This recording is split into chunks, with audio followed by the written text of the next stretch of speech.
Sup guys, Kai the Fish Guy here, and before we get out in the water today, I'm going to be doing a review of the tackle we're going to use so you guys can catch fish too. So as far as poles go, I always use ugly sticks. They never break and they're really sturdy. And as far as reels, I'm using a Shimano Stratic, and I'm going to be using a Vanford to get the job done. So we are going to be targeting bass, pickerel, and crappie today. And in order to do that, it's overcast outside, which means I like to use brighter colors. So as far as lures, we're going to be using green pumpkin yums. These have a nice little neon tail in the end that gets a little more flash in the water when it's cloudy out. And we use mustad hooks to hook it wacky rig style.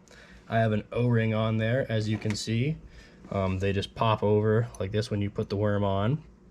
And what those do is, if you're new to fishing and you're out here throwing these baits, a lot of the times the bass rip up the bait you're using. So this way, when you hook onto a bite, what's going to happen is the worm is going to slide right up onto your line like that to ensure you don't lose as many of the lures you just bought. And despite it being overcast, I also really like to use zooms, specifically black ones like this. I hook them Texas rig style, so out through the mouth and down at the middle of the worm. And this is because if I'm fishing up north or down south, the black zoom like this really will work any body of water I'm fishing. I always have good luck. Now, since we're also trying to get pickerel and crappie today, we're going to be throwing a variety of little like white grubs and jigs on pink jig heads. We can be using either Bass Pro Shops or Eagle Claw. As long as the weight range is in either 132 ounce or 1 16 ounce, you're going to have some good luck catching these fish. Like this, you can see there's a whole bunch of fallen down trees up over there, and a lot of the times the crappie are going to just be hanging out along spots like that. So we throw small little white jigs. Now, more often than not, if you throw a pink jig head on there, it'll work pretty good, but right now I'm just throwing the silver because it's a pretty cloudy day and I want to try and get something that's just bopping off of them and give a little more shine. White little jig on down there, and we just threw underneath the tree. So all I'm doing for technique is I'm just letting that sink to the bottom a little bit, because usually the fish bite on the fall, and we're just pulling up a few times here and there and hoping the crappie are hiding out. So always aim on the outside of trees and stuff like this too. The deeper the water, usually the bigger fish tend to be hanging off that edge looking for smaller stuff to feed on. You will catch a lot of bluegill and pumpkin seeds doing this too, just because they hit about anything you throw at them. But in the long run, it's nice because these little white lures catch just about all panfish and even some of the salmonids if it's the right time of year or you're in the right place. So, but I saw another one of the spawning beds, so I cast it right into it, and it's just instant getting these bass. Another little one. To a little bit of a bigger fish. This one's fighting me pretty good. I'm gonna guess he's a good pound and a half, but I just instantly felt on the hook set and started diving. And those are the ones we like to see. Oh, and I think these guys are the ones that engulf it, so grab them by the top of the lip. Look at that. That's not a bad bass at all, is it? Not at all. Yeah. And same thing, just on the fall of that worm, they're slamming the black zoom. And I'm gonna try and, right now, what I'm looking for is little yellow patches along the shorelines for where I'm casting, because if there's not structure in the area, then the next best thing to go to when you're fishing in May is looking for spawning beds. Almost all the species are up and spawning right now. And so, saw a little yellow patch, looked over, cast right on it, and sure enough, this is probably a nice spawning mother bass. Let's get her back. Boom. That's how it's done. I caught this guy right on the bring up. He was actually on the surface right here. And a lot of fish hanging around the structure. So over here, we're throwing the Senkos and the zooms around the tree line. And if you can see underneath there, it kind of like divots in towards the shoreline, so it's like a very small little gap. And I'm gonna cast this bait along the top so that it skips, goes right underneath, and catches a bass. So hop in here. I keep my rod tip nice and low so I get the skip action. Hops in, 1, 2, and now we just wait for a second. Hopefully he's sitting right in there. And sometimes when they're not like biting right away on the spot that you cast, what you can do is reel it up for like 1, 2 seconds and re-let that sink, and then just do that a few times, because pulling back just a little bit further each time, oh, see, had one.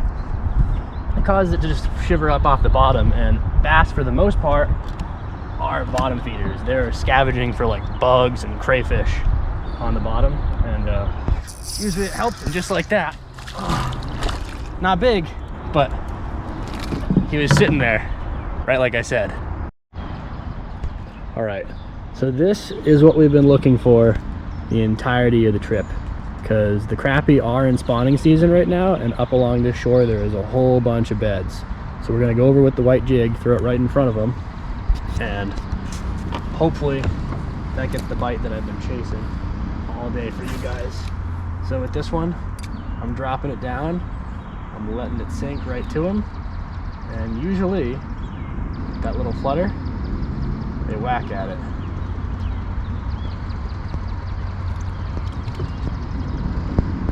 Get a little bit closer to him here so you can see what's going on.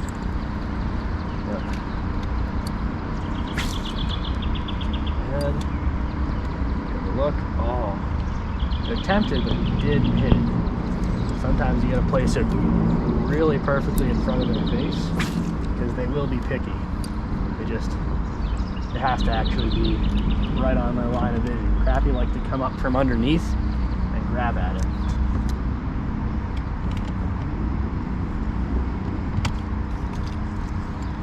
So here's one right here, got it above his face, and we're on.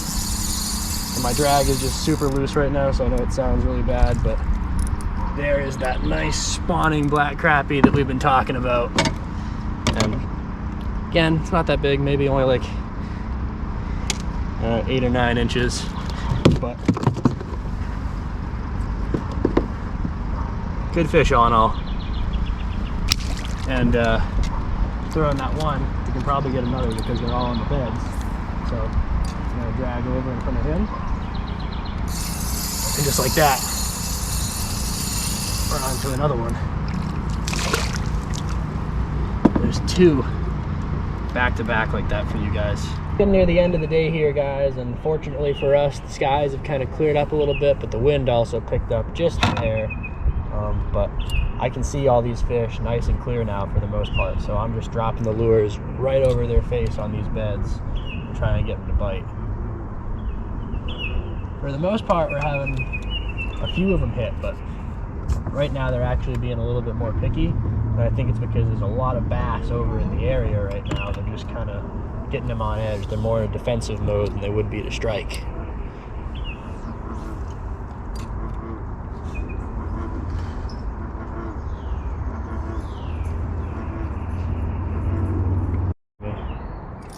There's one. Oh, it's actually this goes to show that these lures work for everything that we're going at. Just a little largemouth over there feeding on, probably trying to get some of the eggs, but we want to get those crappie, so gonna get him back.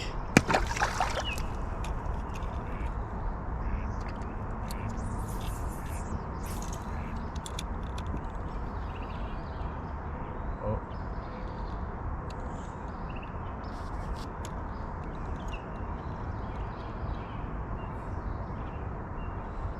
All I'm doing here is just jigging it up and down in front of their face. Sometimes you do have to pester them if they're a little more on edge, but eventually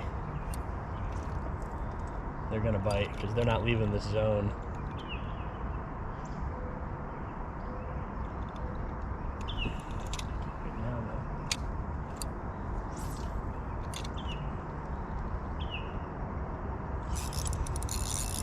On, and look at that. Another bass feeding on. Ooh, popped off.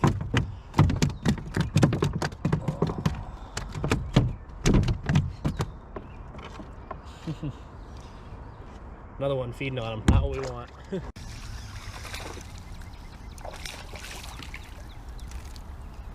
Well guys, it's starting to get dark here. It's a solid day out here in the water. We got a pin, whole bunch of bass, some nice crappie, and one more to top it off. So with that in mind, whack that like button and subscribe to catch more fish.